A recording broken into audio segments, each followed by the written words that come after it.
Well, good afternoon, everybody. How y'all doing? Pretty hot here, and welcome to the channel. Hey, today I want to get on here and talk about something. There's been a few questions I've mentioned on the channel, probably more than mentioned, that I'm going to get the 2020 Tacoma, right? As soon as it's available. They haven't even built them yet. But I've gotten a lot of comments. Well, why are you getting another Tacoma? It's the same thing. Well, it's similar, I'll say that, as any new model of truck is going to be to its predecessor. I mean, they're similar. It has some upgrades and things like that. I am going to go to the off-road with a manual transmission and four-wheel drive. It's going to be a completely different truck than I have right now.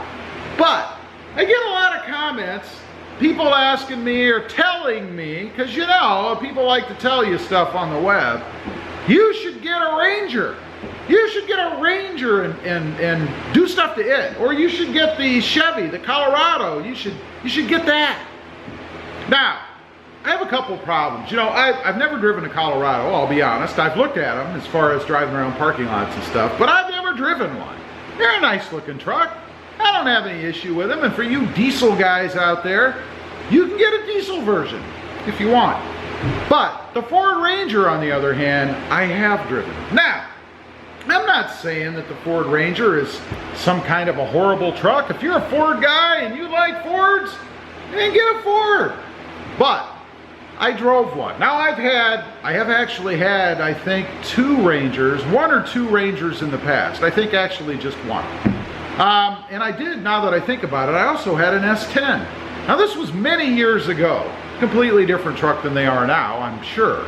But I have experienced them, so I'm not talking from complete ignorance, you know. I drove the new Ford Ranger last year at an event somewhere, and I was underwhelmed. I've mentioned this before. There was one thing that I liked about it, and that was, the way that the doors shut. It was really cool. It kind of had that little, not little thump when the door shuts, kind of a sports car kind of shut. I really did like that. That was pretty cool. But that's where it ended for me. I got in, I was not comfortable. I wasn't comfortable in the seats. Now I just did a video recently talking about the Tacoma seats, so I can't completely dispel the Ranger because of that. But it was a first impression. Then I got to looking around inside. Haven't even turned the key yet or pushed the button or whatever. And I'm looking around and I'm thinking, you know, this is kind of industrial, kind of pedestrian looking. Reminded me a little bit of the F-150s I'd had. Just underwhelming. You know, it's a brand new model. They're jumping back into the market. They're here to compete. And they put out a mediocre kind of pedestrian interior. I was not impressed. So I started up, right? Well, you know, normal exhaust note. It wasn't anything special. You know, it was okay. And then we went for a test drive. Now, I know, and a lot of people have commented, told me how much quicker the Ranger is. Remember, it's a 4-cylinder turbo. This is a V6, non-turbo. I was underwhelmed. I really was. I expected to get in there, and one test I always do in every vehicle I get in is to see how quick it is off the stop, off the line. Because when I want to go, I want to go. And I had high expectations, man. I thought when I got in that, and I know it's a truck. I know it's not a sports car. I know it's not going to be 0 to 60 in 2 seconds. But still, I thought with today's technology and engines and all that, and the fact that they're brand new and just jumping into the market, it would be quicker. I was underwhelmed. It really wasn't. It was mediocre. So I continue my drive, and it was jumpy and bouncy, you know, kind of a stiff suspension. Wasn't really impressed with that. Again, I know it's a truck, but I'm comparing it to the Tacoma.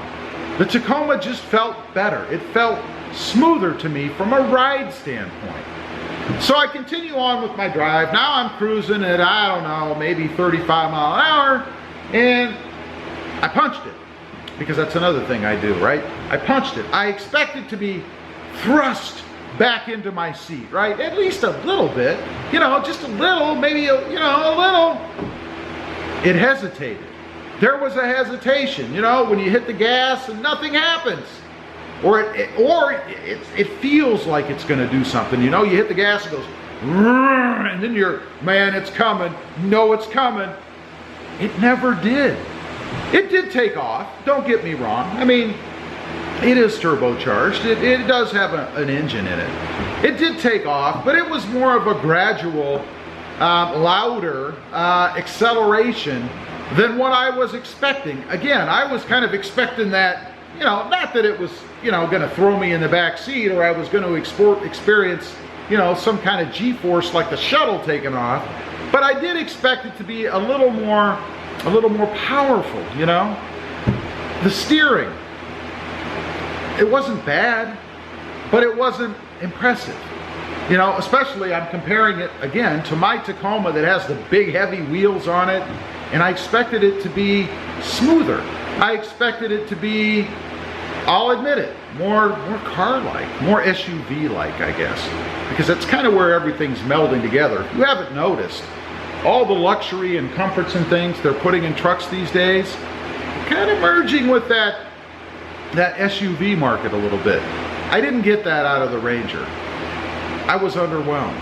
So, when people mention to me that I should do that I should get something else, you know, for the channel, and that's another thing I'll mention, you know, excuse me, my channel is a Toyota channel. It's a Tacoma channel, and that's what I'm interested in, and I do that because I love the brand. I love the look.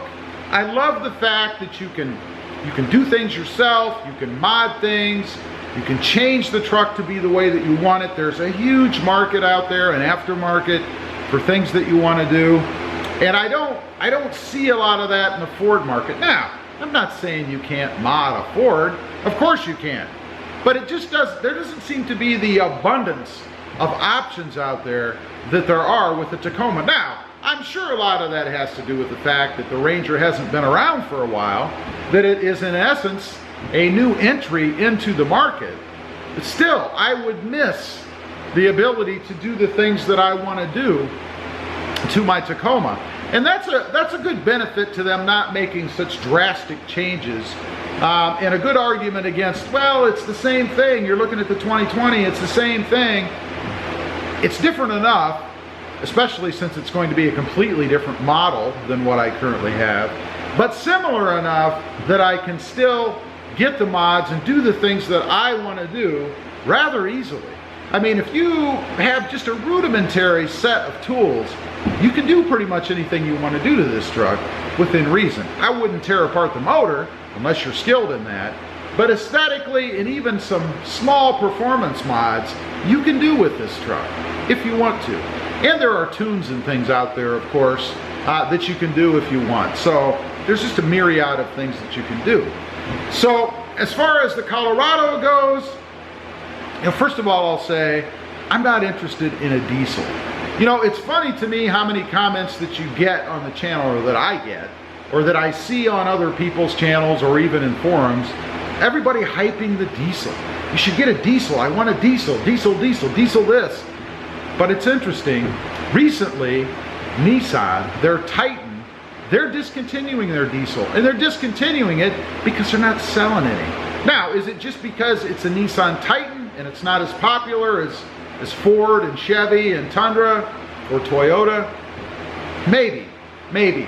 But I would think if you listen to all the comments and things that are out there, there are enough, according to what I see, diesel disciples that you certainly wouldn't have that problem. So I would venture to say that while a lot of people talk about diesels, and they have their place, if you're a big tower or something like that, or you're hauling around a lot of weight, diesel's the way to go. But it's probably really not that prevalent in the market for people who don't need them for what they're designed for. So the Colorado then just becomes another truck, and it's not one, again, it's not a horrible looking truck, but there is no truck out there that looks as good as the Toyota Tacoma. And you can go back to when they first started to today.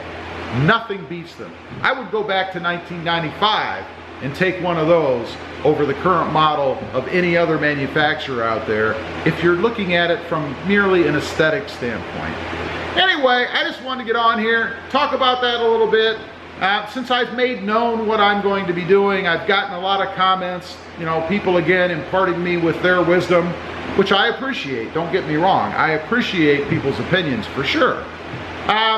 But I wanted to address that a bit. That's why I'm not interested in a Ranger or a Colorado or whatever the next little truck out there, which really is a midsize these days, comes out. We're sticking with the Tacoma. I am a Tacoma guy, and there's just nothing else out there that beats it for me. Anyway, appreciate you guys watching. Leave a comment down below. Impart me with your wisdom. Thanks for watching, and we'll see you next time on the web. Have a great day. Bye.